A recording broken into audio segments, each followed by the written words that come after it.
welcome to episode 126 of the InGeneral podcast. My name is Caleb. I am joined with two great members of the Jurassic community. First up, I've got Samantha. What's up, Samantha? Hello. How are you? How are you? Doing good. How are you doing today? Good. And I am also joined by the inimitable Stephen Ray Morris. How are you doing? Hello. I decided today to bring my margarita. Yes. Oh, yeah. Look at that beautiful toy. Been sleeping with it next to my head every night. It is the Mattel Creations Jimmy Buffett figure. Disclosure, they did send it to me. I'm very grateful because the panel that I actually did this year at Comic-Con was during the time when it went on sale. So I was just hoping for the email.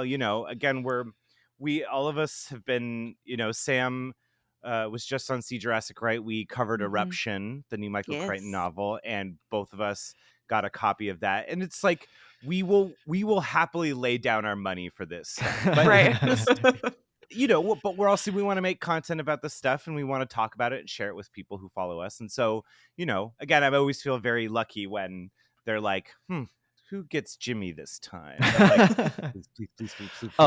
Please. Of all the people, Steven, you've got to be near the top of the list, my friend.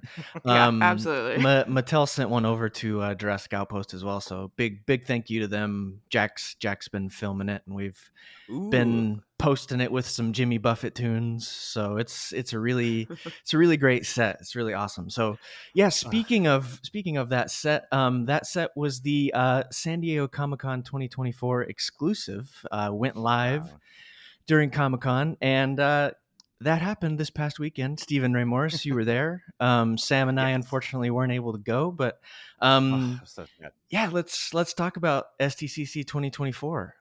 Stephen, you hosted a panel. Tell us about that. I know mine was maybe the least Jurassic-y, but I appreciate y'all for posting about it. Liz Clima, who's been on, Penny is climbing into the other Jimmy Buffett box right now. Penny.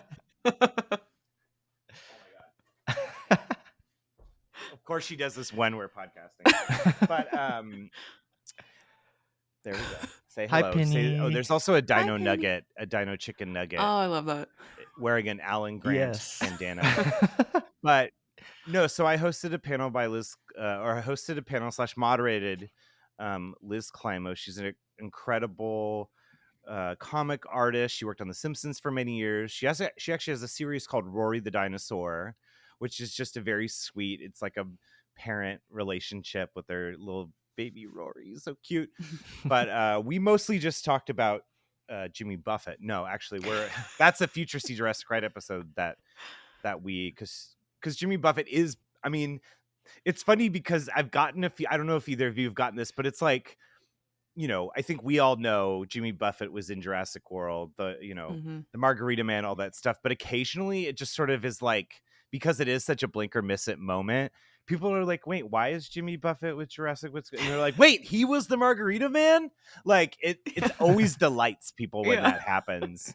But Liz has a big Jimmy Buffett fandom, which is a big part of our friendship. But yeah, I mean, it is one of those things where like doing a panel at Comic-Con is so fun because you get to talk about the things that, interest you. And so it was just an honor to interview Liz about her work, and she has a new book coming out called Life in the Present. But yeah, it was basically just us goofing around for an hour in front of a small audience, and it was great. It was just a lot of fun. And what was nice was that it was at the beginning of Comic-Con. It was basically the start of my day on Thursday.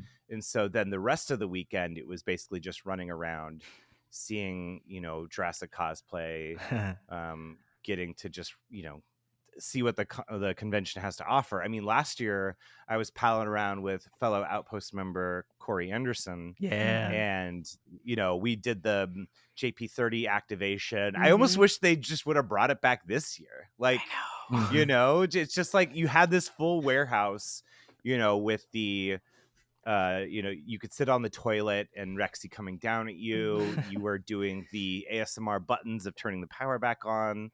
That Ellie does, and there's like two or three other things. But yeah, I mean, it's interesting because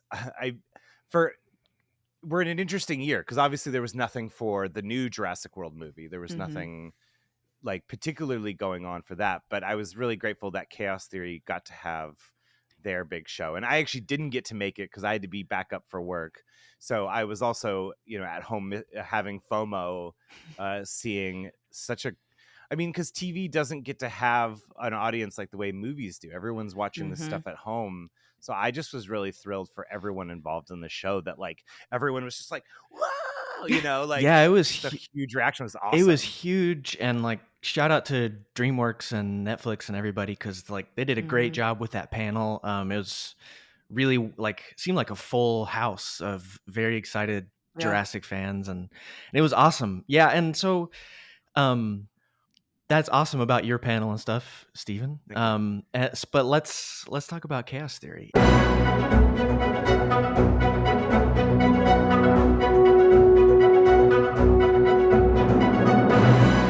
Because it had a huge, honestly, compared to like past Jurassic things, Chaos Theory kind of had a huge presence at Comic-Con, more than any Jurassic thing has had in a little while, probably. So, and a lot of things were revealed. We got a new season 2 poster. We got the release date of October 17th.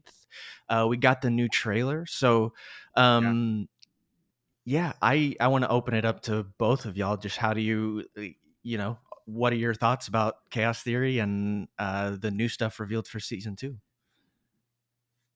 Samantha? I mean, I'm really excited. I since I was last on the pod, I have watched Oh yeah, the rest of Camp I was gonna Cretaceous ask, and yeah. watched Chaos Theory. But no, I really liked season 1 of Chaos Theory, and just seeing the like dynamics of where all the characters are going and how they're aging and everything.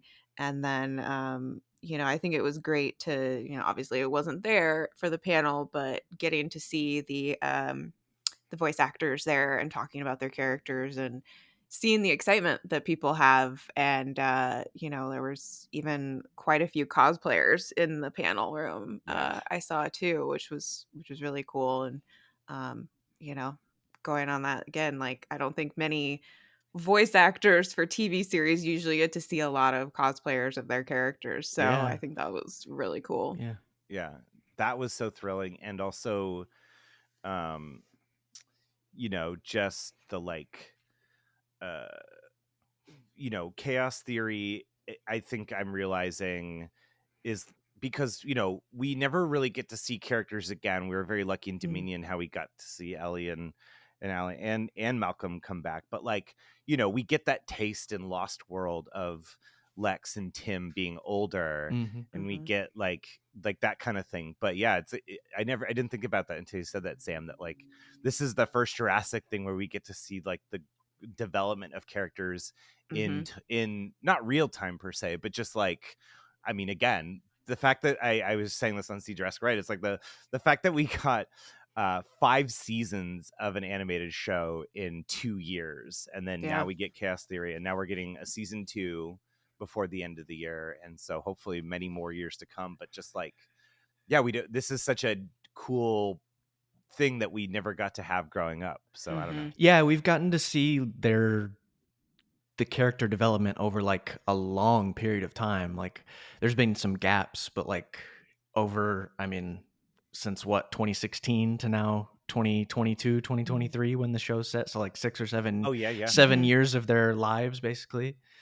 Yeah, that's a really great thing. I loved the trailer for season 2. I loved the horror atmosphere and everything about that. How did y'all feel about the trailer? I mean, it's these little teasers. It's always, I mean, you want to see more. I always feel like Netflix, they have a very particular style of teaser where it's like basically just kind of like one scene or like a truncated version of a scene where you get this big moment and then you get a couple extra shots and then it's just like then,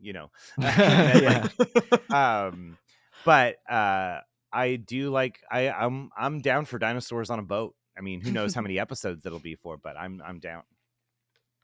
Yeah, it looked fantastic. Like you're saying, like the horror aspects kind of it, and I like the ship. They're on the ship and the creepy was there lightning, or am I making that No, there's up? I light. think there Yeah, was there's thunder lightning. than lightning. Okay.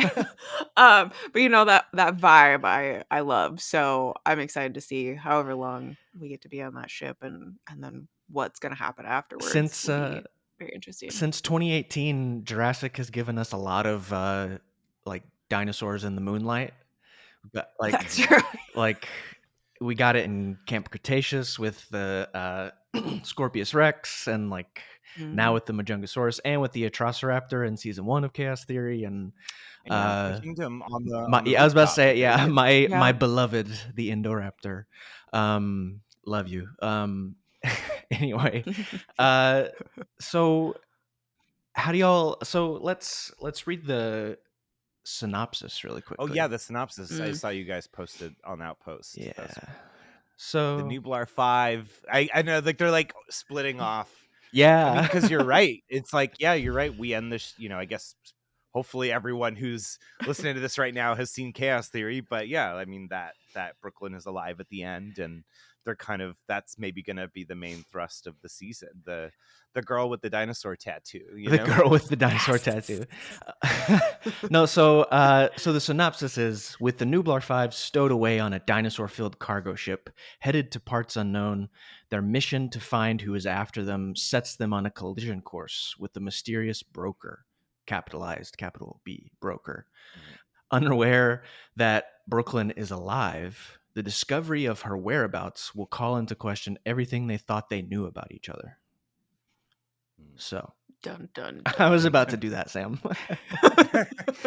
Wait, so my question to you both is, do you think that, are we going to get kind of like how Ben in season 2 of Camp Cretaceous, how he had his own solo ep where we get caught up? Do you think they're going to do that, or are they going to actually even make it like more parallel, or maybe even more episodes on her own? I don't know. I'd love like a solo one of Brooklyn and just see her whole journey and like catch up with her.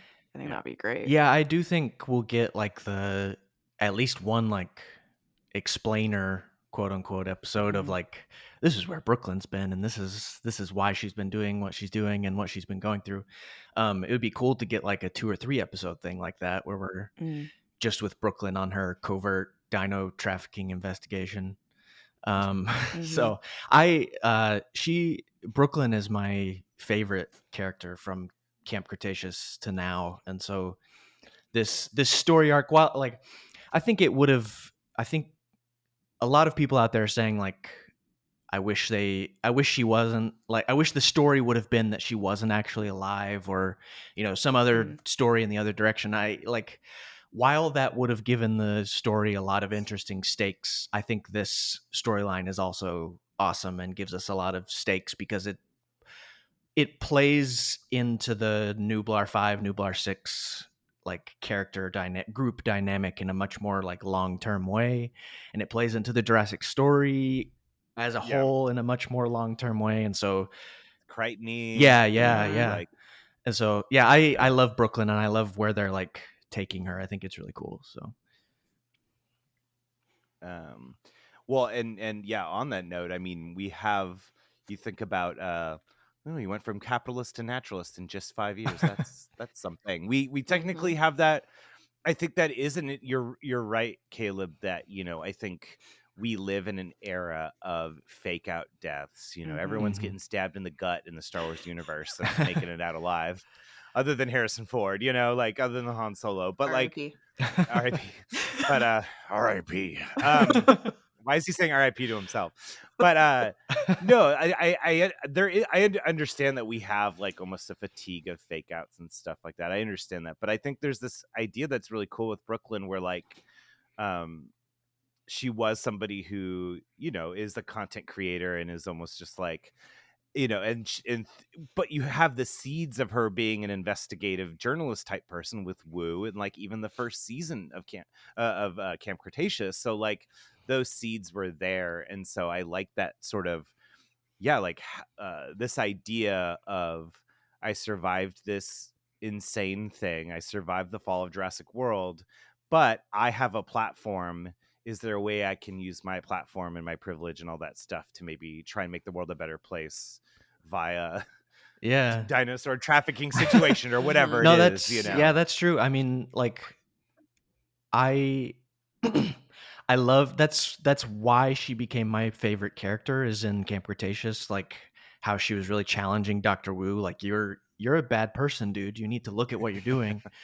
And like I loved that. And I think like her character arc now really like I don't know, like I was saying, it's really in line with like the whole big Jurassic story, and like she's gone the world has changed, and like she's like gone on the full deep dive into this thing. And so I really like that. So yeah. Anyway, there were other. I mean, briefly, there were other panels at Comic-Con. William Stout. I know. There's. Go ahead. I was just gonna say briefly. I appreciated on Outpost. You guys had like the list, and it's like one of those things where I'm like, that's what I need to do before every Comic-Con. Is just like, you know, there's that William said, like, there's so many little things where I'm like, oh, if I had, you know, I think because Comic-Con isn't just about Hall H, there's all these other amazing things happening. Yeah. That like I was thankful that you guys had that out there, because there's some stuff like that where you just wouldn't notice, because it's just it can be just so overwhelming. Yeah, and like that's one of my favorite things about going to Comic-Con is just finding there's always going to be like 2 or 3 or a few Jurassic related things, but then there's also going to be like very distantly related Jurassic things, or like dinosaur related things, or you know, or you know, like Eons, the PBS show had a panel with Camp Cretaceous about why we love dinosaurs and all about paleontology. William Stout's panel, he was one of the artists on the canceled Jurassic Park series in the 90s, but he's also done a ton of other like awesome, beautiful dinosaur art and other art in general. And so that like he's there every year. One of the fun facts on his like panel description was William Stout has been to every Comic-Con since the beginning of Comic-Con. Since like 1963 or whatever it is. So and I feel like everyone listening knows his work. It's like if you see it, you'll be like, oh yeah, I've seen that before. It's like the Jurassic animated series art is so cool. It's such a animation style that doesn't get done as much anymore. And so but what a weird world we would have been in if, because where would that have led? I feel like we've all maybe talked about this at some point, but just the notion that there was a Godzilla animated series, there was a Ghostbusters, a Beetlejuice, Men in Black had an animated series. It's wild that, I mean, obviously Beetlejuice is like Jurassic Park, probably is a really great iconic movie from the 90s or 89 when was Beetlejuice? But like, it's funny that Jurassic Park never got a schlocky animated series when Godzilla 98 did. I mean, Men in Black is amazing, but like, I wonder, I mean, I don't remember why they never ended up making it, but was it just because like they wanted to maybe not just like put it out there? They wanted to preserve the sort of like authenticity or whatever of Jurassic Park, because it is funny, like the notion of like, we're gonna go back and open up Jurassic Park again, like that's just the plot of the show or whatever. I'm not sure, I don't remember exactly why it didn't, you know, come to fruition. I think it was a combination of things. There were some there were also some weird storylines that they were going to go into eventually, and so as like there was a lot of things involved. But like, you know, now, you know, when Camp Cretaceous started in 2020, like, so now 25 years later, we have technically two Jurassic animated series. So yeah. I wonder if they could fold in some of those ideas or something, you know? I mean, Camp Cretaceous went to some pretty crazy places. So William Stout had all of his stuff. He had a panel and he was in Artist Alley. Wait, he was in Artist Alley? I believe so.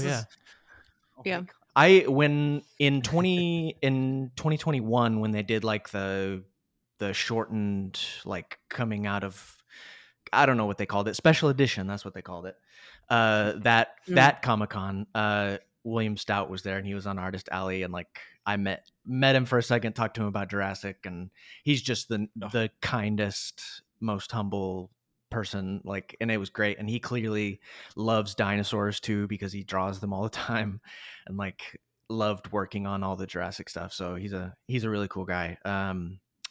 But then, yeah, so there was the Eons PBS Paleontology Camp Cretaceous panel, that was awesome that happened. Because that really, to my understanding, in the end, like, wasn't really related to chaos theory at all. It was more just about the show Camp Cretaceous and the show in general, and just about paleontology and dinosaurs, which is that's a really unique thing to happen. So that's really cool.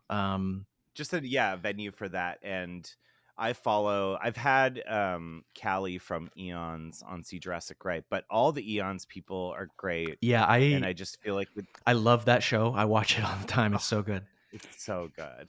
Just all the little things, and they're just so good at social. It's just, I almost feel like, I mean, it's like we're the adults. We're the perfect audience for that stuff, because we want to be, we're still curious about this stuff. We're not just leaving it behind in our childhood. We refuse.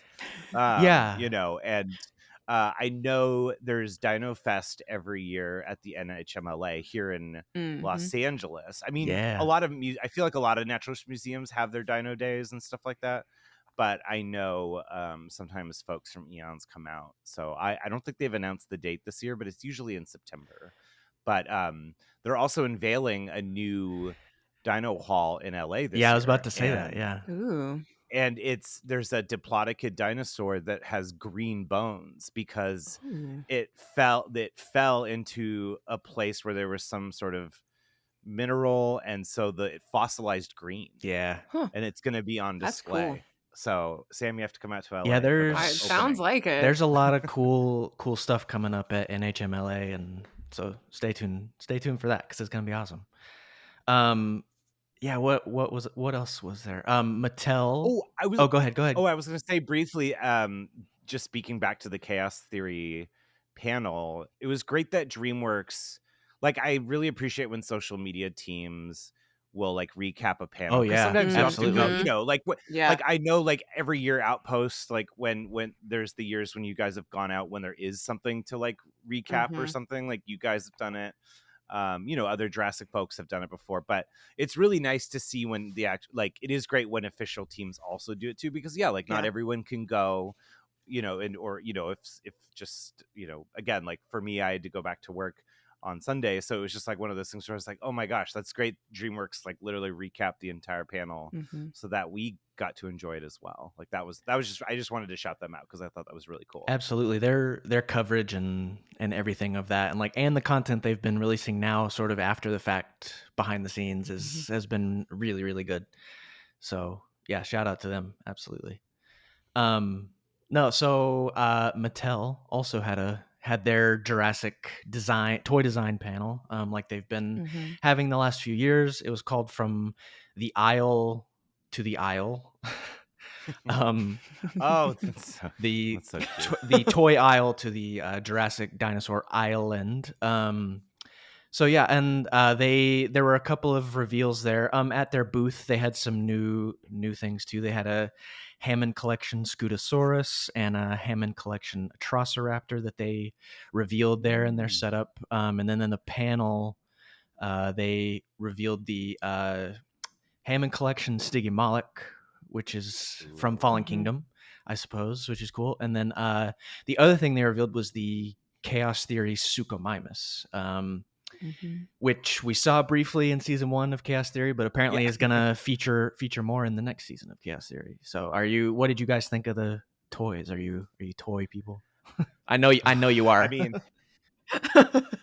wait, Sam, what toys do you have? I feel like maybe I've asked you briefly. I have a lot. I've slowed down, consciously slowed down over the last couple years, because I'm like, I was consuming everything. Like, I was the person that went to Toys R Us to grab the first toys that were out when they were released. But yeah, I've been trying to slow down. What's your Well, I mean, go ahead. Oh, I was just gonna say, I mean, I feel like I curse Britshot's name every year, where I'm like, you know, they were responsible for it is just funny. I feel like it's this thing. I don't know if you guys do this as much as I do, but it's just like, I never thought I would be a toy person again after childhood. I just truly was like, occasionally like I'll get a figure here, a Lego set there, whatever. But then when the Mattel toy line launched in 2018, I just was like, well, Getting it all. my bank account Yeah. is finished. Yeah. Right. Finish him. Like, and yeah, they just keep, knocking it out of the park. Yes, they do. But it is just that thing where it is truly, and not even just the Jimmy Buffett of it all or whatever, but there's just little things like that, like doing a Sticky Moloch, like doing a nice version of that. Doing the 93 retro line, and we get a Morton Joe Nedry, or oh my gosh, I have to get the Beckles Spine. This toy is beautiful. The Chaos Theory Beckles Spine X. Mattel did such an amazing job. It's just really, really great. And the thing that I always like, I love toys, but also I really like, I am just not a $500 car payment for a figurine person. I love that Mattel has like truly made all this stuff so affordable generally in the grand scheme of things, like that we get toys in scale. I'm preaching to the choir, but I just think it is important to make, like, it's for everyone kind of thing. And it again, I know people who, God bless them, got the $1,000 Iron Man statue that's car payments or whatever.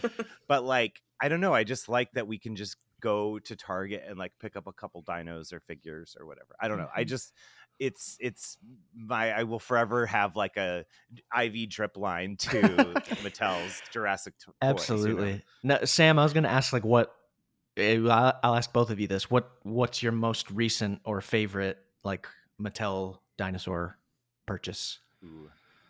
Oh, I don't even know what I've bought most recently, but I gotta say my favorite would probably be that first Spino that they released. Oh yeah. That's God, was that pre-COVID? I think it was probably, yeah. Yeah. But everybody was searching for it in Target. I think that's my favorite. And then of course the Ellie Sattler figures. Oh yeah, absolutely. Ellie. Absolutely. Iconic. I did just I'm there showing it is. a Morton Joe Nedry and the JP3 Raptor. Yeah. The sort of an homage to I guess it's an homage to the JP3 Raptor a little bit. Like it's got the queen white colors. Oh yeah. But then it's got this cool red stripe on the top. And then like the 93. It just blows my mind. It's just like that we're getting figures that are now. They just Neems just announced with Beyond the Gates, that one Carnotaurus. Yeah, that one is fantastic. The Demon Carnotaurus. Yeah. But yeah, like the Nedry figure being an homage to the Nedry of our childhood, but then because they already have the actual Nedry figure likeness, so it truly is just like,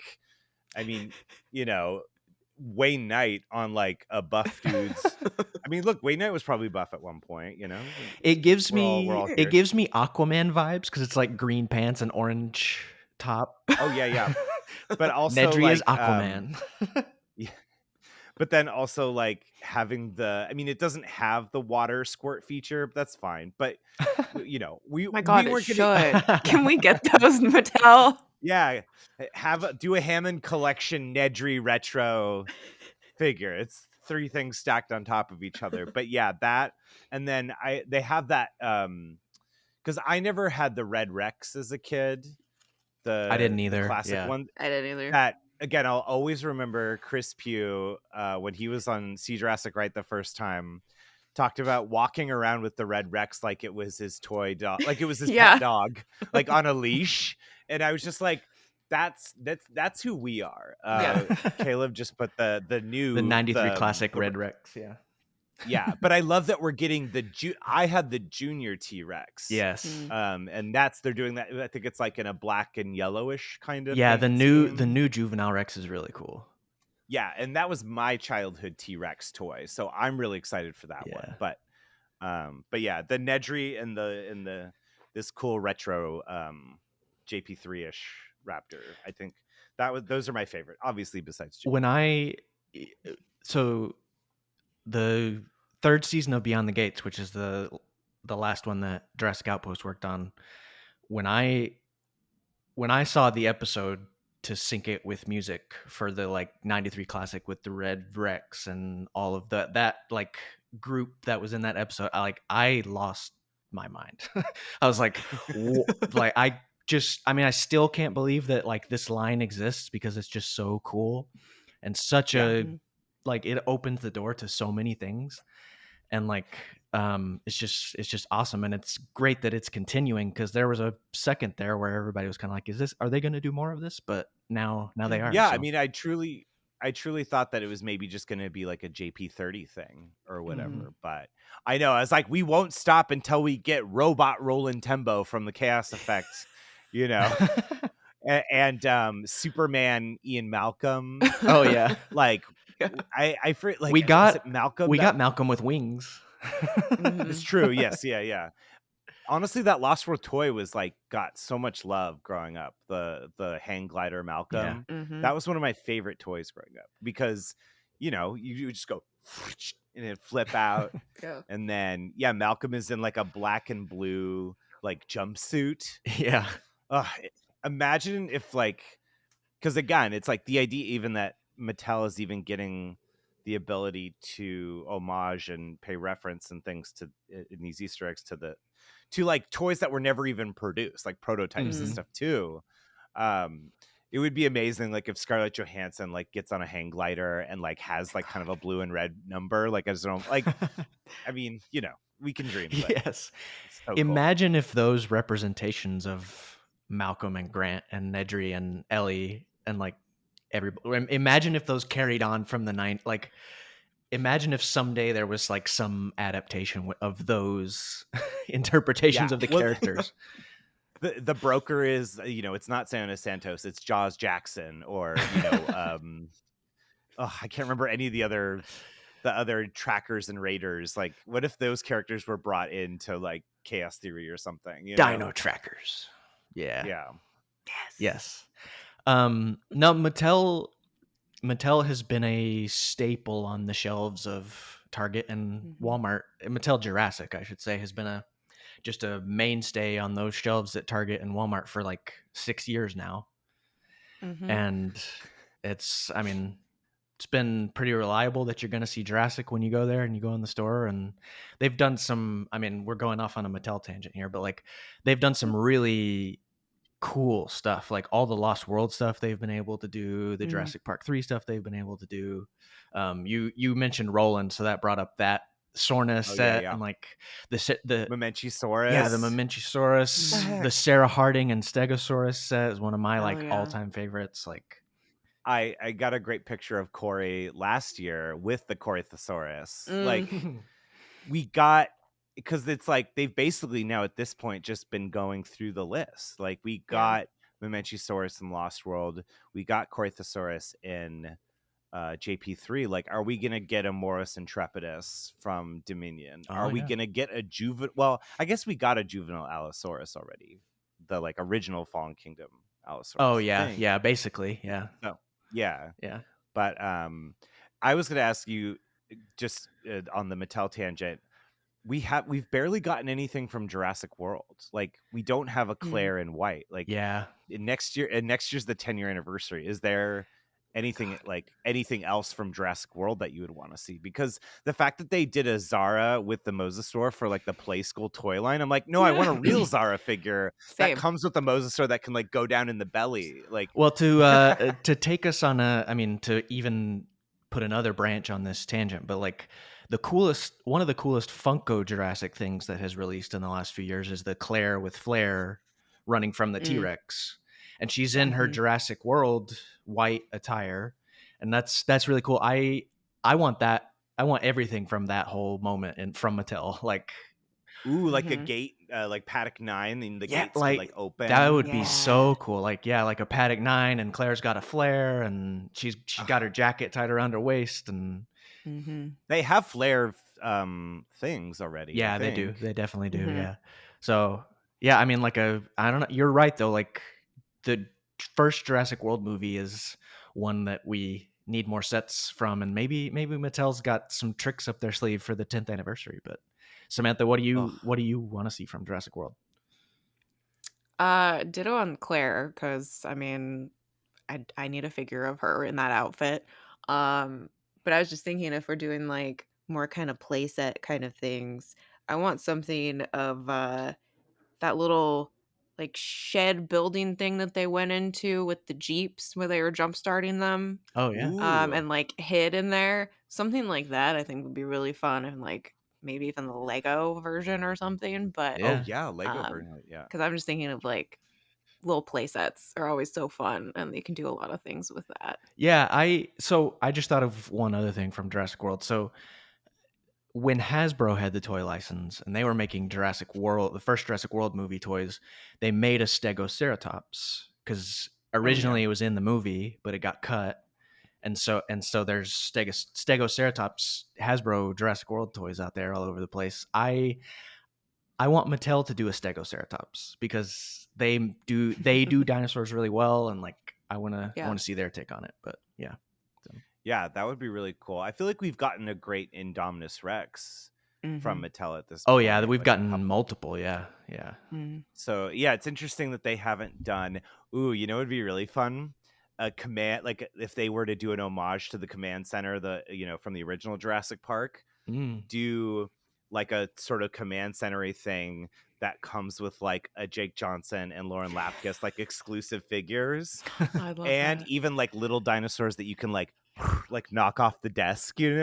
Like it doesn't have to be a lot. It could literally just be kind of like, because I'm looking at there was that really great Dominion set that was released in 2022 where it had the gates and it had like the little tower and stuff like that. And like you could even just do like a little like, just like a half circle. It's got like a couple of desks, and then maybe we have like a big screen that's just like maybe a big sticker like of Isla Nublar. And then yeah, it just comes with those two with Lowry and Vivian, and then yeah, like maybe a couple little, because again, the Jimmy Buffett comes with like a little shaker of salt, like that little tiny things. So I think that would be like a really fun set. Searching for my loud shaker salt. Ooh, it could even come with the Tiny Malcolm book. Oh yeah, Because Lowry is reading it in the movie at some point. I feel like a lot of people were reading it in the movie. I think Zara was also was reading it too at some point. On the tram, the monorail. Yeah. A monorail would be great. And you could do that for Camp Cretaceous as well. You could do it for Camp Cretaceous. Ben ejecting action. Did you say Ben ejecting action? Is that what you said? Ben ejecting action. It just gets like, it could be, because I always feel, I mean, again, the original command center as a kid had the wall that popped out and then had the like along the edge, I mean, I just feel like, again, to just really just hype up Mattel here, the fact that Dominion, that I could recreate the knife and taser fight between Sayona Santos and Claire. Like I literally like because there was like a couple tasers and stuff and different things. So literally I have like over there like because Sayona had the knife and then Claire the taser, and so I could literally recreate that scene and then have Ghost there or Panthera or whatever. Like the fact that we can recreate that, like that's, as a kid now, that's like as a Jurassic kid now, that's just so amazing. There were Dominion toys. There were so many. That was a crazy. That was a wild era of Mattel Jurassic. It was fun. But yeah, like hopefully for the 25th, hopefully in 2025 for the 10th. Again, the fact that it's the 10th anniversary of Jurassic. 10th anniversary of Jurassic World. Holy shit, man! Where is time going? 10 years? How old am I? We're fossilizing right now as we speak. Oh man, NHMLA has these. I think a lot of natural history museums have these shirts, but they have shirts that say "Future Fossil," and definitely feeling like a future fossil sometimes these days. No, you almost said it was Jurassic World's 25th anniversary, and I was like, no. we're not that old yet. Yeah. The 10th anniversary, but I know. So, I hope there's some stuff planned. I mean, I feel like we should all do stuff. Absolutely. I was gonna say, we should plan stuff. If not, Jurassic World was such a huge like revitalization moment for the Jurassic fandom, Mhm. and so I feel like there is so much reason to celebrate that next year, and I feel like they're gonna do stuff like, and they're gonna like tie it into the new movie and stuff too, like they did with Yeah, JP25, and so that's true. Yeah. I go ahead. I mean, again, I feel like the first time I ever discovered Jurassic Outpost was just being like, is there a Jurassic Park fandom? Like, obviously Yeah. Jurassic Park is one of the biggest movies of all time. Lots of people love it. Like, but is there people who like it like we like it? And I remember just like Are there people looking out for there who are as forums and crazy as me? but yeah, so I just that was that time between Jurassic World, like maybe the year before Jurassic World was coming out, and then up to like Fallen Kingdom. That was just like, oh my gosh, like there's just so much more out there. And again, like how we all met and stuff, and just like, oh my gosh, like we we want to talk about more than just the first movie. Like obviously we love the first movie, but also like remember the weird comics, or remember the Trespasser game, or Evolution of Claire, like, or oosh, like there's gonna be an animated show coming out, like finally, like all that stuff is so cool. And a new video Yeah, I was game. about to say that. Yeah. Yeah. That's coming some point too. There's Yeah. so much happening in the Jurassic world right now as far as like projects, animated series, video game, new movie, like wouldn't be possible without Jurassic World. So like we wouldn't Yeah. be here. So Yeah. yeah, on that note, let's talk about Jurassic World 4 for a minute.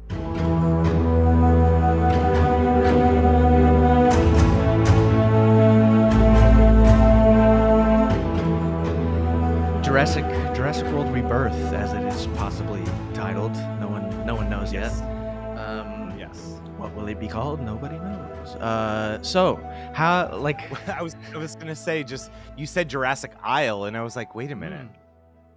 That's pretty good. Yeah. the Jurassic Isle. Yeah. So Jurassic World Rebirth, Jurassic World 4. How do you all feel about that title? What's your excitement level for the movie? What do you think about the possible stories? What do you think? I mean, Sam and I briefly talked about it a little bit Mhm. on our Eruption episode, but like, I mean, Scarlett Johansson is one of the greatest actors of all time. I mean, it's just, it's, I don't know. I'm like, that's so cool that they're, because I think we've all seen discourse and we've all talked about it together too, of like, it is the fastest turnaround for a Jurassic Park movie Mhm. so far, but I feel like somebody like Scarlett Johansson, like being this excited and also that kind of investment, I feel like, Mhm. I don't know, I kind of feel like it speaks to some sort of confidence in this. This isn't just like Transformers Dark of the Moon or Last Night, or uh Transformers going to the store or whatever. Like, I don't know. I just feel like at this point, Universal is like, okay, we can make $1 billion, but like, what else Right. can we do? What else can we Yeah. do? I don't Yeah, know. yeah. I don't know. What are you guys feeling? What do you think, Sam? Oh, I'm extremely excited. I continue to be. I mean, like you're saying, Scarlett Johansson, love her. And I think it's adding to the excitement too of seeing people who are Scarlett fans getting super excited and getting behind Jurassic, who, wouldn't necessarily have been, not that they didn't watch Jurassic, but wouldn't have been hyped up. Like all the fan pages, posting about Jurassic stuff. Oh. Um, Mhm. I don't know, it's just been really exciting, and to see her excitement, she's one of us, Yeah. and, I think it was one of the fan pages for Scarlett that was saying, it kind of it shows how, I guess, excited and how, I think good the movie's gonna be, that Scarlett would go from everything she went through with, Disney and Marvel with Black Widow, and then want to Mm. dive into another franchise with a big studio. Yeah, just Um, so settled that lawsuit, right? Yeah. Oh, really? Wow. yeah, that came back up, and that's, Which I mean, it went in ScarJo's favor, did it not? Right? yeah, Okay, yeah. yeah. Yeah, so just saying that, she was willing to go to a different, franchise and sign on to Oh something yeah. was, it's Sh- confidence building, I guess. Yeah, She you're right. That's a great point. Like, it's not like she needs this. Yeah. that's very She's true. ScarJo. Yeah, like She's just like, I just want to get eaten by a dinosaur, Right. truly, Who doesn't? she's or kick a I dinosaur. think she said that, didn't she? she has gone like I have really just I'm so on board with her as a person and being in Jurassic after like hearing everything that she's had to say over the last couple months about how much she loves Jurassic, how much she was like, I'll be in it to get eaten by a dinosaur in the first 10 minutes. I don't care. And it's like, yes, you welcome, Scarlett. You are one of us. Congratulations. One of us. One of us. No, She's got real theories on Trespasser. Like, she really wants to. She's like, why haven't they used all that archival Sir Richard Attenborough audio? Gareth Edwards, please use it. You know, like, well, and okay. shout out, like you were saying, shout out to the ScarJo fans. Shout out to the Jonathan Bailey fans out there. Yeah. Because Jonathan Bailey is also great, and he's so hot. Yeah, agreed. Yes, he's beautiful. Yes. Oh yeah. And but he's starting to blow up. Like, oh, there's Bucky. He likes Jonathan Bailey. He always has to chime in. Yeah, we're Jonathan Bailey fans in this house. There we go. No, like every time I go to the movies now, like I see Jonathan Bailey in the Wicked trailer. It's Jonathan Bailey. Yeah, and I'm like, oh, he's gonna be in Jurassic next year. Nice. And so he's starting to blow up too, and like I'm super excited about the movie. I think still I say this on every podcast, so some people out there are probably like, shut up. But like, the thing that gives me so much hope is David Koepp.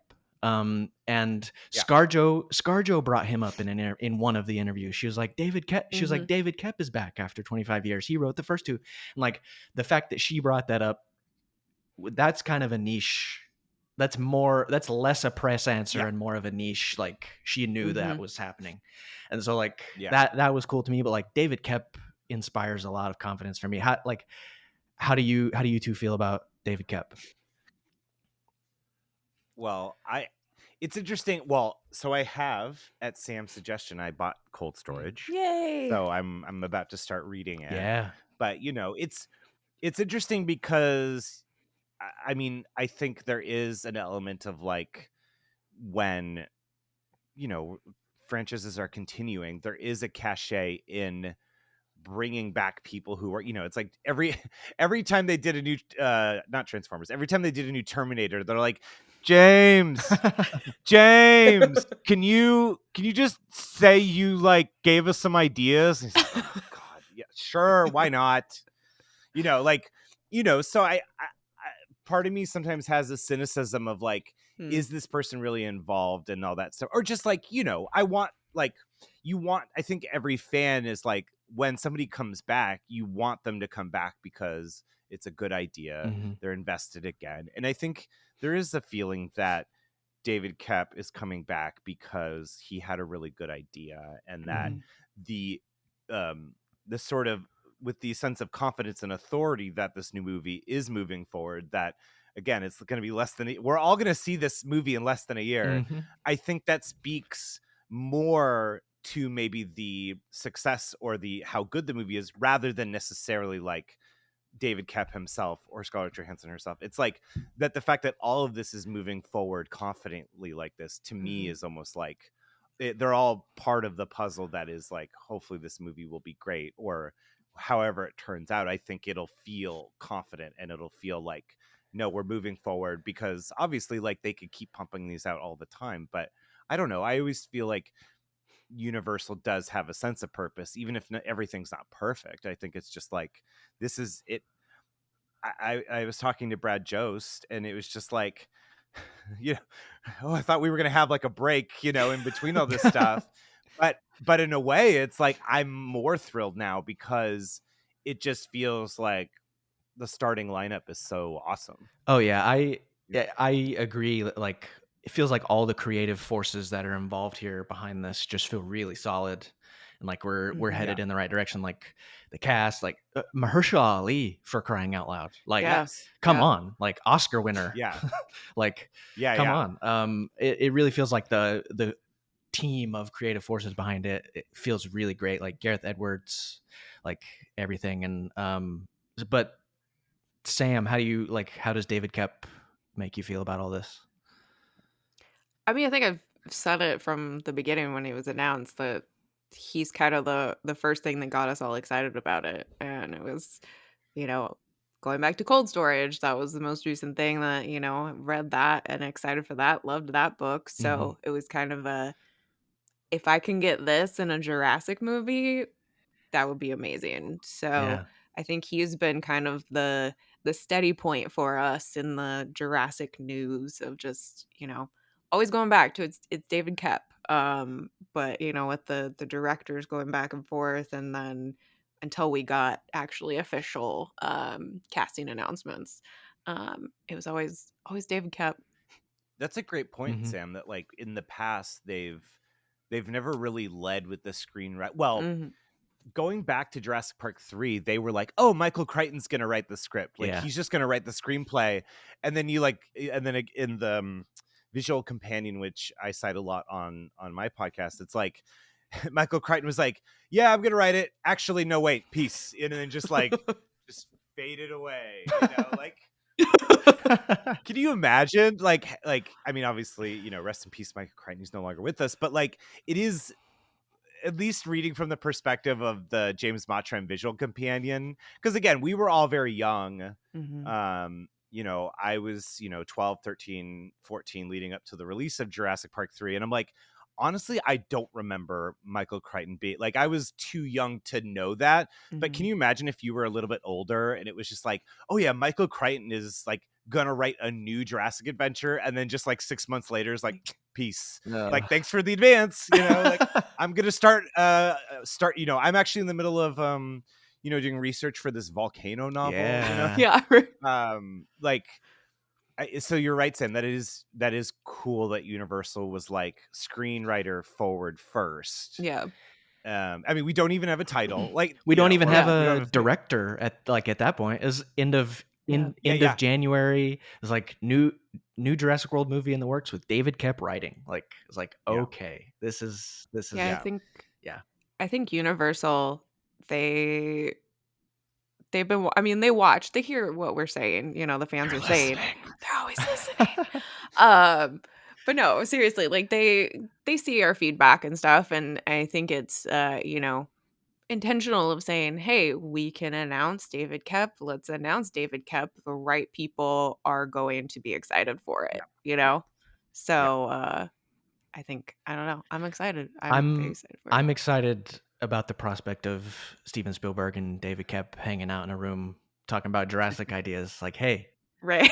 Yeah. let's and like deciding to How do deciding to do it. we get to be a fly on the wall in those How do rooms? Just like, I'm How do we do let's the do that shit. original plot of JP3 that Steven Spielberg and David Koepp, I think, supposedly threw out 6 weeks before filming Well, and JP3? some of the story rumors and things flying around with those wild people on the internet lately sort of feels like we're going down some forgotten Jurassic Park 3 storylines. Like, Look, if we see if secretly Sam Neill shows up on the island, Robinson Crusoe style, like what was part of the original plotting of JP3, I would scream in the theater. You know? hell yeah. Well, and like the official like very brief little synopsis that the main trades have reported is 3 adults and 3 kids or 3 young people getting stuck on the island. Like that's the summary that's been like mainstream reported. So it's like this Yeah, is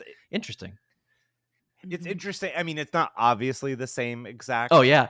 as JP3, which was the double airplane. Yeah. Maybe that was David Koepp's problem with it. He was like, 2 separate planes? What is this? Like, No. it's like, no, put them on the same plane. And to be Uh, clear, like whatever old ideas from the late 90s, early 2000s David Koepp wants to bring back, I'm all for it.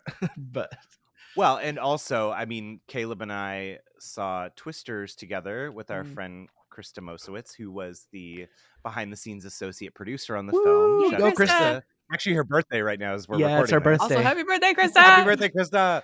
We love But you. we saw Twisters, and I don't know about you, Caleb and Sam, but like it feels like if they had made Twisters, if they had made the sequel in 1999, it would have been the same movie. Obviously, different Mhm. cast, but like the energy and the spirit and the Crichtonness of it felt like it's like they could have just made it 2 years later from the original Twister and it would have been perfect. So you're right at that point that like that's the kind of like plotting and story that maybe Jurassic needs in the next iteration of it or whatever. Jurassic iteration, maybe that's too wordy for a title, but Twisters, even down to the way it was shot, like those like rolling wide shots that they do in the original and the new one, like it was Twisters was like the legacy sequel done perfectly, like so good. Cold. But yeah, I wonder. Yeah, go ahead. Oh, yeah, I was just saying, like, yeah, I just wonder if maybe that's where Kep is like. I think about like Force Awakens also being a legacy sequel that sort of is able to be its own thing, pay homage to the original, have references and Easter eggs, but not necessarily. I don't know. It just seems, at least for me, Twisters was like the perfect sequel without necessarily having anything really from the original movie other than like one or two specific things. But like, yeah, you don't necessarily like, because if this new Jurassic World movie literally has no returning cast members, nothing, no returning like, then this could be that opportunity like Twisters was to like still capture the magic of the original without having anything literally, or having like returning characters, or like this is a story continuation or something. I think I told you on the way out of the theater as we were walking out, Steven, I was like, I would watch a sequel to that. Like, yeah, because I truly would, like, because it was just Twister 3. Just keep adding S's onto the end. Twisters. No, I would definitely watch a sequel, and like, yeah, you're right. Maybe like they, Spielberg and Kep, maybe they were sort of aware of, people in the industry are aware of rumblings of and what's going on with productions and stories, and like, so they probably sort of. And Spielberg was, he was exec producer on Twisters, wasn't he? So something like that. But I mean, the Michael Crichton estate has also been really involved with the Twisters releases. Yeah, well. And so I mean, there's a lot of talk, a lot of cross. Yeah, that's what I mean. And so like they're all Twisters and Jurassic are connected. They're supposedly set in the same universe. Some people say. Wait, really? I don't think that's true. I don't think that's true, like technically true. Listen, but before I watched Twisters, I watched Twister, and like there is truly nothing like that 90s Amblin movie atmosphere style. And just on that alone, it feels like it's in the same world as Jurassic, because both Jurassics that were made in the 90s sort of have that Amblin 90s feel. Jurassic Park 3 has it too, but like, what were you going to say, Sam? Yeah, tell us how you felt about Twisters. Tell us about Glenn Powell. Glenn Powell. I mean, obviously it was the hand motion. No, I love Twisters. It was fantastic, and I didn't think it would be as good as it was. I think as like I knew I would enjoy it, but I think we said this in the group chat the other day that I think about it like once a day, just randomly. Just some aspect about it, I'll think about it. But no, you're saying the same universe, and I just thought of the Michael Crichton Instagram account. They posted about Westworld and Jurassic crossover. I saw that. Yeah. And I commented on it. I'm like, I'm ready for a Michael Crichton cinematic universe. Before HBO canceled Westworld, which shame on them for canceling that show. I'm still ready to fight them. That show was so good. We're all in mourning. We're all in mourning. And like like season 3 and season 4, they had these sort of different Delos parks. Yes. Yeah. And I was like, they hinted. And they had like a buyer. They had robot. With an island. They had robot technology animals that were in those parks, whatever. Yeah, the dragons from Game of Thrones. Yeah, and like, I don't remember what the location was, but they had like tigers and lions and elephants and other stuff in there too. And it was like, when are we crossing over into like the dinosaur paddocks? When is that happening? I was ready. I mean, Dolores talks about dinosaurs at some point, like in the first season. Yeah. Like there's like a quote about Amber and dinosaurs, and like there's just like what I think when Sam, when you came on, when I think it was season 3 of Westworld was dropping, I feel like we were both talking about how like it, because the original Westworld movie is the length of like the first episode Right. of the show. The Westworld show had just, I think the Jonathan Nolan and everyone else involved in the show was just like, wait, let's just look at other Crichton stuff, because it all kind of is of a vibe, like you're saying. Yeah. And so there was like a little bit of Congo, there was a little bit of Andromeda Strain, a little bit of Prey. Like, I mean, it truly isn't that much of a leap that, I mean, again, there's going to be an Eruption movie.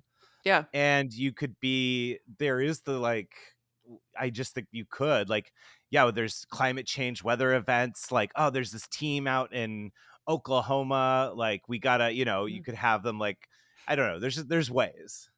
Yeah, there's definitely ways if you wanted to. Absolutely. I would love it. Yeah. I mean, I think if there was any two Crichton properties that would go together extremely well, it's Westworld and Jurassic. Like even better than Twisters and Jurassic. Like all the science behind it all, like someday down the line, Crichton. when it's time for like 50 years from now or something, when it's time for a reboot. I mean, let's be real, probably 5 years if we're gonna reboot something. Well, we'll see how this next movie goes. It's a rebirth, not a reboot. Yeah, and so speaking of that, how do you two feel about that title, Jurassic World Rebirth? What are your thoughts? I think maybe Caleb, maybe we had talked. It's like Rebirth, as far as like the cheesy titles that everything has to use: Rise, Revenge, Vengeance, Fallen, of like the corny sort of not categories. What's the, not Wordle? Oh my God, ad libs, or Mad Libs or whatever. Quiplash. Quiplash, but it's like of the like, journey to the fallen, of the rise, of the war, of the like. That's something that only Planet of the Apes can pull off well. Sure, yeah. Well, because it's done in a different way that like the titles are unique. Yeah. But I of the like corny titles that like all these franchises have to do, I mean, Rebirth, if anything, like fits within the scheme of like life finding a way and dinosaurs being born. I mean, Jurassic World opens with the Indominus hatching. Like, it works. It's kind of more visceral a title than it's much more directly pointed at like the birth and cloning and like creation. Sure, yeah. And so for me, like that makes me really like it, because like I like when the science of Jurassic gets in your face. I like that. That's a great point. But like Sam, you said you're on the fence, or? I mean, I think it's gonna depend on what that means for the movie, totally. like how it's interpreted, because I am excited about that. If it's gonna be, it could be interpreted a lot of ways, I guess. So it could be the rebirth of the saga, or there's just, dinosaurs coming into their own thing. The world is changing, whatever you have it. But I definitely like it more than, I was kind of laughing to myself because I got an email that was about Wynonna Earp Vengeance, just as you were talking about that. I'm like, well, there's vengeance. I was gonna say one of the new Final Fantasy games is called Rebirth, correct? Right? Oh yes, you're right.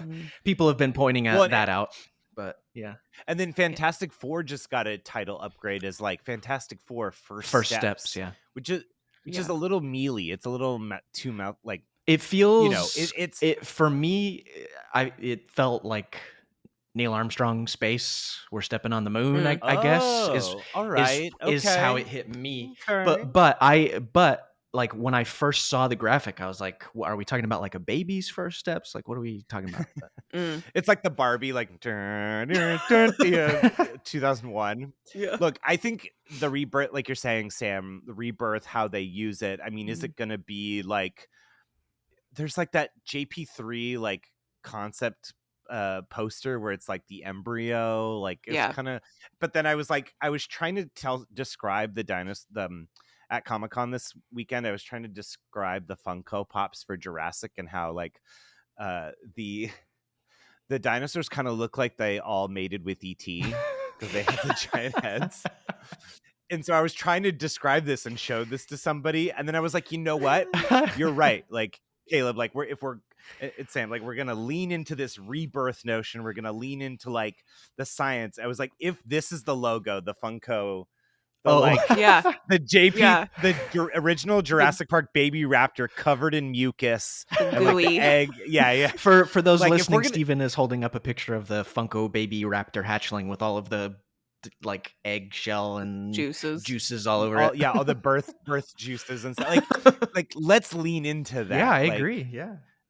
I mean, the Jurassic Park logo is kind of the shape. It's just like so like if they were to really go like elongate it to look like an egg, it's pretty corny, but it's it can be fun. That's corny in a fun direction though. Like very dinosaur direction. Well, it's funny because like like the Lost World video game opens with the Chip Kid logo like roaring, and then the DreamWorks kid gets pulled in and eaten by raptors, which is hilarious. But like it is funny. I mean, we got the Fallen Kingdom logo. Like the T-Rex itself didn't like roar or anything like that, but like if we want to go in that opera kind of direction, we could. I mean, again, Rebirth, it's like, again, of all these somethings, it makes the most sense. But yeah, I agree with you, Sam. It's just like we're stuck in like this like SEO, like what works best for internet optimization. And again, like I was joking online, like what if they just call it the Jurassic World or like the Jurassic or the Jurassic. It's like, no, like all of that stuff is just for SEO optimization. And it's just like a bummer sometimes because it's like, yes, obviously we want the movie. That's the most important part to be good. But like, it's just weird when like video games would just call like every new thing the same name because they're like, forget about the old thing. Like what matters is the newest Call of Duty or whatever. I don't know. Like the Suicide Squad, I feel like it hurt it, right? Just by like, even though the Suicide Squad was a way better, I was about to say, yeah, it's a better movie, but yeah. Anyway, but yeah, it's just that kind of stuff. It's like, yeah, you want it to feel, you don't want it to be just vengeance, like Jurassic World vengeance. Wait, who's getting the vengeance? The reincarnated John Hammond. Yeah, Survival was taken by the video game, so yeah. And Chaos Theory was taken by, I mean, Chaos Theory calling that it's kind of a really inspired title. It's one of the best titles of the franchise, I think. Because it's not literal at all. Like, I mean, obviously Chaos is like imbues all of Jurassic, but like, it's not like Camp Cretaceous is such an I still think is one of the best titles of anything because it incorporates the other dinosaur era. Yeah. But like, Chaos Theory is kind of like an artsy title that I feel like isn't, it wasn't like Jurassic World Landfall or something, I mean, Jurassic World Off the Island, Jurassic World Breakout, all those. Yeah, or something, something that like I guess what I'm saying is that maybe Jurassic World Rebirth on the surface feels less inspired than something like Chaos Theory, but who knows? Yeah, I feel like, I mean, I hope it's tied to David Koepp somehow, whether it's what he's, and I've said his name like 100 times now, but like whether it's what the stories he's written or like he sort of contributed to like what direction they wanted to go with the title. But yeah, not Jurassic City. Yeah, and this will be the last time we all say it. Yeah, please no Jurassic City. No, you like. Well, I think I said this. Go ahead. I think I said this in the Outpost chat about the title, is that the general audience they're not going to pay attention to whatever's after Jurassic World. Yeah. It's just the new Jurassic World I think movie. a lot of times Even they just don't pay attention to what's after the word Jurassic. Like, that one yeah, word. that's yeah, a lot of people I've talked to, it's like, oh, they know there's new Jurassic movies, not necessarily that it's World or Park. Like they just know Jurassic and, categorize it that way. So everything after that is just okay, sure, whatever. I'm going to see the new Jurassic movie. Like that's what they would say, That's Yeah. yeah. And I like when I worked in the parks, people called it Jurassic Park, whether it was Jurassic World or Yeah. Jurassic Park. But it's not because not necessarily because of like a preference of one over the other or anything. It was just like that's what like they've known about Jurassic. A lot of the adults who come into the park have It's known been about Park. they've known Yeah. about Jurassic since they were a kid from Jurassic Yeah. Park. And then it's come on to Jurassic. So I don't know. I've always said that like Jurassic Park is the whole franchise. Like it represents the whole thing. But yeah, that the title and what it means will certainly be interesting because I mean, when we got the Dominion title, it was kind of like, okay, we're talking about dinosaurs and dominion over the earth and all that stuff. When we got the Fallen Kingdom title, it was like, what does this mean? What is this? So I mean, and it ended up being like a very metaphorical thing about True. Yeah. Lockwood Mansion falling and man's control over nature collapsing and stuff like that. And so I don't know. I feel like it'll have a cool symbolic meaning, but especially with some of the rumors flying around, which we won't go too far into. But I think you Go ahead. Oh, I was gonna say they should just do it like Taylor Swift, where in New Year's Day she had a bunch of titles for future albums, just in the last song on Reputation. Sam, we had to bring up Taylor at some point. Yeah, like because Dominion is mentioned in Dominion, but it'd be interesting because it's like is there a way is Scarlett Johansson going to be like this rebirth like Look into the like camera. It's only a matter of time before this lost world is found and pillaged. Right. like I mean again to both your points, it's like the title has never really been weirdly that important for Jurassic because basically every movie has had a different naming convention. So I think it's we want to be excited in that way of just leading up to it. And I don't know. Yeah, it's interesting. Rebirth. I wonder if it's like, I mean, again, if they lean into the birth motif, then maybe. But then, like, how does that play into the plot? Is there like a new strain of dinosaurs? Like, is Sorna back? Like, if what it like, it would. I would feel better about it. You're right, Sam. I think like if it ends up actually having something to do with the movie, that would be cool. Yeah, and some of the plot descriptions, some of the rumors kind of point to Sorna, and would be interesting if there was some plot line there or some tie. But I don't know. Maybe it's a post-apocalyptic, or I mean, a dystopian apocalyptic thing where there's some problem, there's some disease or problem with the human race, and we need some compound from a dinosaur to remedy that, and it's about the rebirth of the human race or something, or it's about the rebirth, some sort of rebirth for dinosaurs. Maybe dinosaurs have been living naturally somewhere or something, but I don't know. I was kind of thinking, yeah.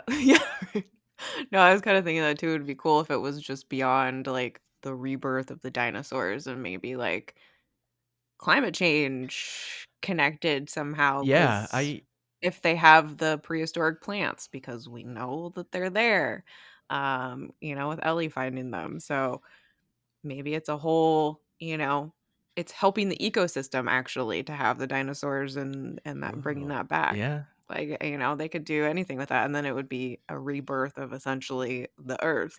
Yeah. Ooh, that's cool. Like with cold storage with David Koepp and like biological, contagions and that kind of thing. And I mean, technically, you could say that was the rebirth of the cordyceps in the cold storage book, you know, because they get released again. So after a anything, long time. Yeah, yeah. that's scary. Well, Yeah, also, that book is well, so also, I scary. mean, God.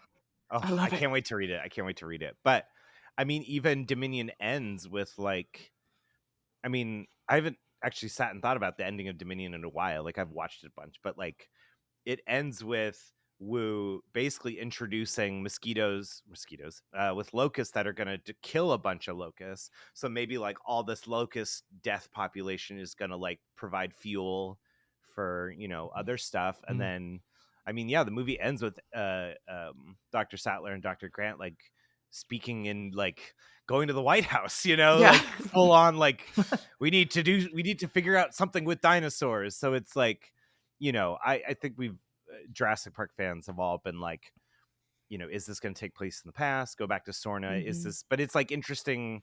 I feel like I haven't really sat and thought about like, well, what besides dinosaurs being in different parts of the world, like what actually happened at the end of Dominion and how could that play? Like, could this be something where like, like I had an idea of like what if Scarlett Johansson worked for Biosyn and she's like an ex Biosyn employee or something, and she was there during the events of Dominion? And Like she knows again, that's Kayla not something Watts. you. Yeah, Trying to clean the red out of her ledger. Yeah. Oh my god. No. Like she would like just like you just they CGI her into the back of Dominion when she's like watching Dotson get like sprayed. You know, Yeah, she's just yeah. like. Like just like walking down the tunnel, like I gotta go. She's just watching she's in the crowds in Malta watching like these idiots. What are they doing? Like Put some sunglasses on, talks in an earpiece, walks away. Hey, if you told me Black Widow was there, I would believe you. Yeah, that's fair. Look, she ran into Blue. You know, they nodded at each other. The obligatory Blue nod. Yeah. Look, they both were luring in men and killing them. You know, like and her under the skin. We love a girl boss. That's one of my exactly. one of my favorite moments in the extended edition of Dominion is when Blue just pounces on those hunters who are going after Beta. Oh yeah, I forgot that that's only in the extended. Oh my gosh. When I watched the extended edition the first time and she's just like absolutely mauls them and it's great. But anyway. Good for her. Yeah. Good for her. Now so driving queen. Yes. Go Blue. As we head towards the end of this podcast, what final Jurassic thoughts do you have about Jurassic World Chaos Theory, about Comic-Con, about it all?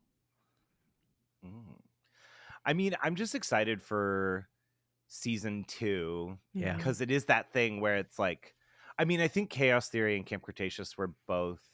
I'm like a big, you know, I work on a step-by-step rewatch podcast with 2 of the original stars. And like, so I've been watching a lot of like 90s TV and kind of almost like looking back to that era of like when you could just do the wackiest stuff. You could try ideas because next week, you know, it's kind of all sort of kind of reset. Or I think of like, I'm rewatching Futurama right now, which was like kind of like a 30 Rock or like a Parks and Rec where like it reset every week, but character dynamics would evolve over the years. And I feel like Chaos Theory and Camp Cretaceous too, like Camp Cretaceous especially, like over the course of the show, and but I know Chaos Theory is going to be doing as well, where it's like you almost get the best of both worlds because it's like, you know, primarily for like a younger audience, but I think obviously can be enjoyed by everyone, where they do sort of reset every episode, but then especially Chaos Theory, I think even gets to be a little bit more serialized in the sense because it's a road trip movie or TV show so far, but it like gets to be the best of both worlds. It's like, man, I love a TV show that's 20 minutes and, you know, we get to feel like we solved something or satisfied something in this episode, but then the next episode does continue the adventure. I don't know. I just like this Chaos Theory, especially like that first season is just like it's like Law and Order with dinosaurs, you know, like but with like a little more prestige, a little bit more like there is an overall arching thing that we get from prestige television, you know. Oh yeah, absolutely. Sam, any final Jurassic thoughts? Just ditto with being excited for season 2. Gonna look forward to that in October, right? Yeah. 17th. Yeah. again, looking forward to any news about survival. I think we've got some game cons coming up, Oh, cool. right? That are Yeah, I this think month, I think. Jaden was Yeah. mentioning that. Yeah, so I think Saber is going to be at them or something. Yeah. So maybe news. So looking forward to that, and then continued. I'm waiting for the day when the internet explodes, when we get the cast pictures, ScarJo, Oh everybody yeah. Oh in, yeah. outfits of their characters. So We that's need the again, I think Caleb, you know, it's like Scarlett Johansson next to like a like a prop A maquette or raptor or something. Yeah. yeah, something. And yeah, they're like back to back, like they're on a it's like a like a 90s buddy sitcom. cop movie, yeah, sitcom or whatever. Like, We're fully going back to the just 90s. Gareth. Yeah, Yeah. it's actually a buddy cop movie. Actually, Blue is coming back. That's the thing. That's the connective tissue. It's Blue and ScarJo. It's a clone of Blue. Ooh, oh my god! Or it's Beta all grown up. Oh. But there was the original Jurassic Park marketing where Laura Dern, Jeff Goldblum, and Sam Neill were all huddled around the T-Rex legs. Oh Yeah. yeah, yeah, yeah, yeah. And I think that was amazing. Raina Richards and Joseph Mazzello and like Stan Winston and Spielberg all got under that. They were like using the hell out of that leg. Yeah. Yeah, Like it would be fun if there was a way that like maybe like Mahershala Ali, Jonathan Bailey, and ScarJo were like under T-Rex legs like that as like an homage to that original. Because I feel like there's more and more movies and TV shows that are like, because like the Alien Romulus trailers were paying homage to the original trailers for Yeah, Alien and yeah. Aliens. So it's like the people involved making stuff now, they're like, okay, we can pay homage to stuff in the movies, but in the marketing too, we can have fun with the legacy in that way. So that would be really cool. Oh yeah. that would actually be perfect if they redid that photo with the new cast and then announced it was Jurassic World Rebirth. And it's Yeah. That would be awesome. Or like they're doing a lot of filming in water tanks. Maybe we get everybody soaking wet because they've been filming in water tanks, and we're with like a Jonathan Bailey. we're with internet. we're with a Mosasaurus or something. I don't know. Yeah. But- Yeah. Well, in the Jurassic World behind the scenes that Crystal worked on, Yeah.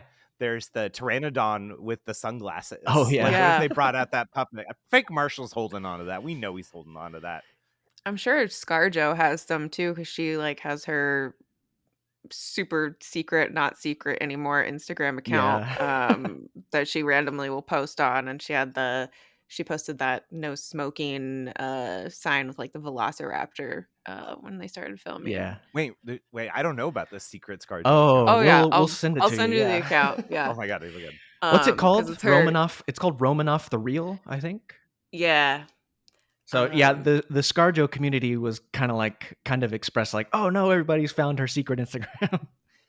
Like, well, too bad we're here now. But yeah. Anyway, my excitement for Jurassic World 4 is so high, but like the most prescient thing, the thing that's coming the soonest is Jurassic World Chaos Theory, October 17th. I am counting down the days. I'm so excited for that. And so Clearing my schedule. yeah, totally, Yeah. totally. Everything Jurassic gets Watch a cleared party? schedule. Yeah, we could. No, but before we get out of here, Stephen and Samantha as well, tell us all about See Jurassic Right, everything you're working on, where people can find you.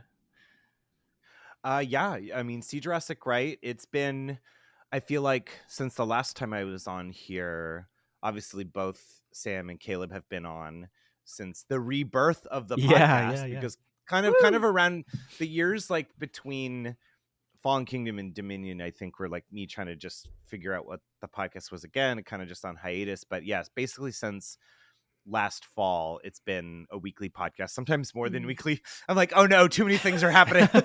Yeah. Like Jurassic June this year, it was just like trying to get like Chaos Theory like dropped right before Jurassic June. Then I had my dinosaur series in Jurassic June, and then Eruption was like we were doing Eruption, all this stuff. But yeah, if anyone who's listening to this hasn't listened to See Jurassic Right, it's basically just anything tangentially related to Jurassic Park, including everything we love about the 90s, Michael Crichton, science, curiosity, and stuff. I mean, I'll specifically, want to mention that in June, my friend, the paleo artist Andrea Ciafalo, aka Strange Bird Art on Instagram, we did a series where it was basically like us telling each other about our favorite dinosaurs.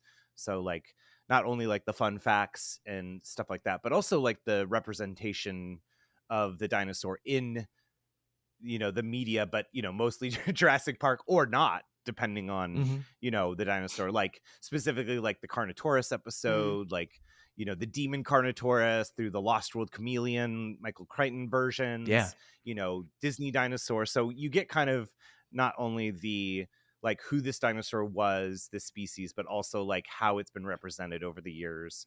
And then Andrea, again, who's an incredible artist, did original paleo art for all of the dinosaurs in the series. So like Shantungosaurus, which is one of my favorite dinosaurs, it's basically a giant duck-billed dinosaur. And so Andrea did sort of a color scheme that was sort of an homage to like the Parasaurolophus that we know and love, which is its cousin. So yeah, that's the series. If you just see Jurassic Right and then just look to Jurassic June, you'll find it.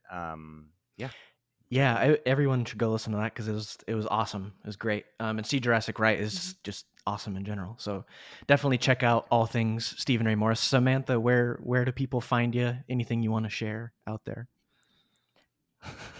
Social media, maybe in public. I go to cons sometimes. Book World.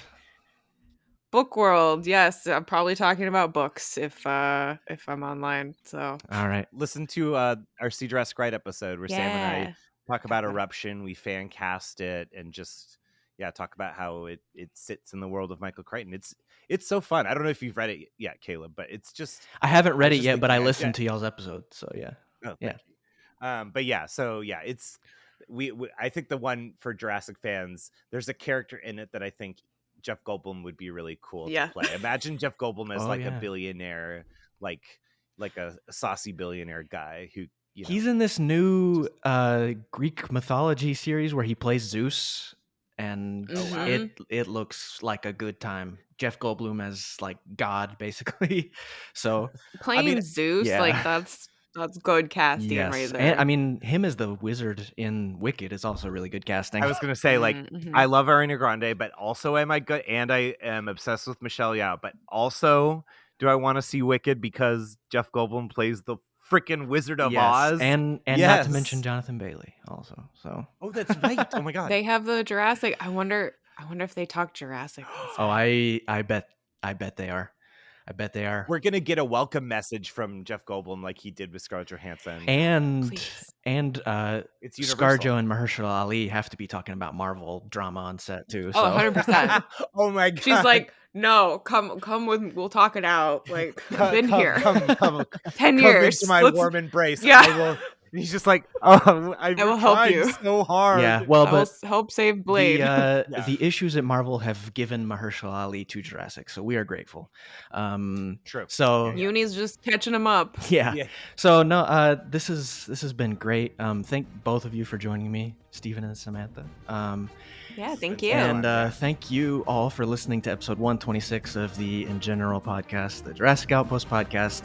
Check out JurassicOutpost.com and the Jurassic Outpost YouTube channel for the latest Jurassic news, and we will see you in the next one. Goodbye. Bye.